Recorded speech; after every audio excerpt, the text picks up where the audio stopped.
In this video, we're going to discuss how to improve your essay writing for Section 2. Picture this. You sit down to start Section 2, the clock begins. You open the prompts and immediately your mind goes blank. It's just quotes on the page and you can't think of anything intelligible to say. You delay, but the clock is ticking. 10 minutes has passed and you've barely started your essay.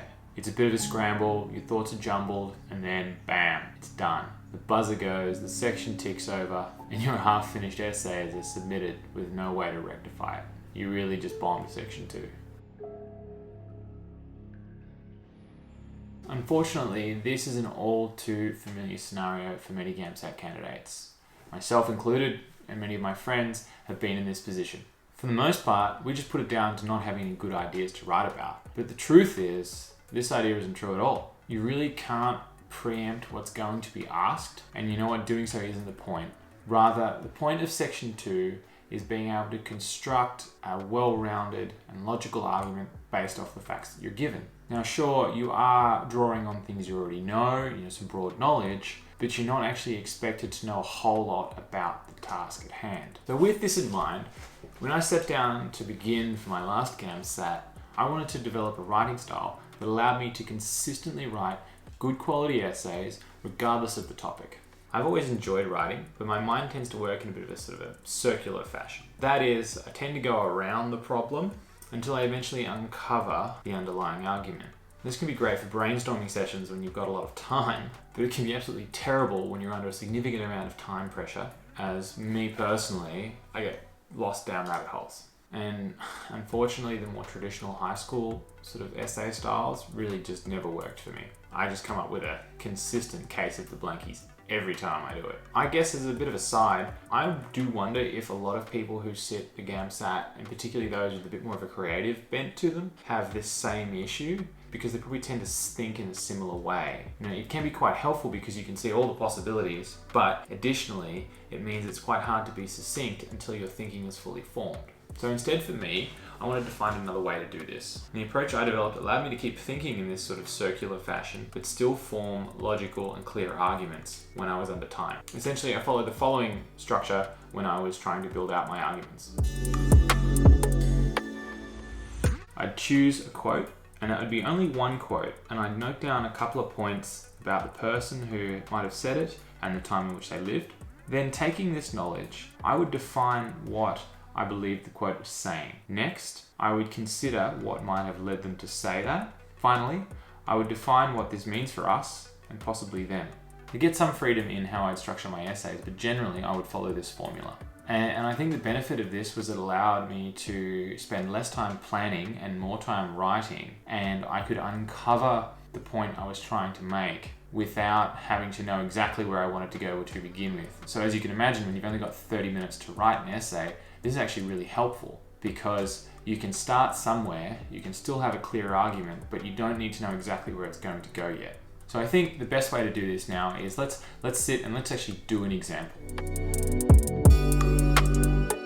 So what we're going to do here is we're going to break up an essay into 3 or 4 headings and base it off this style that we've just outlined. So first let's take a quote, and this quote is by Mahatma Gandhi.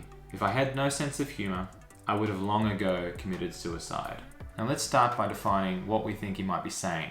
Now I think at first it's quite shocking to think that someone known for such great achievements would be so casually with the word suicide. But maybe he fully understood the immense power of a well-developed sense of humour and one that it has in our life. So in doing this, we start to think about why a quote might be important. And next we want to think about, well, what would have led them to say it? And this is where we get into the body of our essay.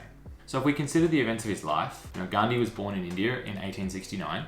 He was born in a British colony where there was many human rights violations. And he's become a household name. He led one of the only non-violent wars in human history. And he was quite successful at this. But unfortunately, 6 months after independence was declared in India, he was murdered.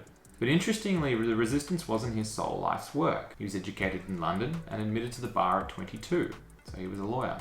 He returned to India, but he was unable to build a practice and went to South Africa. In South Africa, he faced severe discrimination, and this led him into politics and away from law. In 1915, he returned to India, where he proceeded to work on India's independence from the British. 5 years later, in 1920, he He joined Congress. In 1930, Congress declared independence from the British, but unfortunately the British refused to acknowledge this. By 1942, the tensions were growing quite high, and India's National Congress demanded independence from Britain. Britain responded by jailing Gandhi and many others. And it wasn't until another 5 years later that independence was to be achieved. But sadly, 6 months after that, he was murdered in front of his grandnieces. Now this is quite a remarkable life, but one full of unthinkable hardship.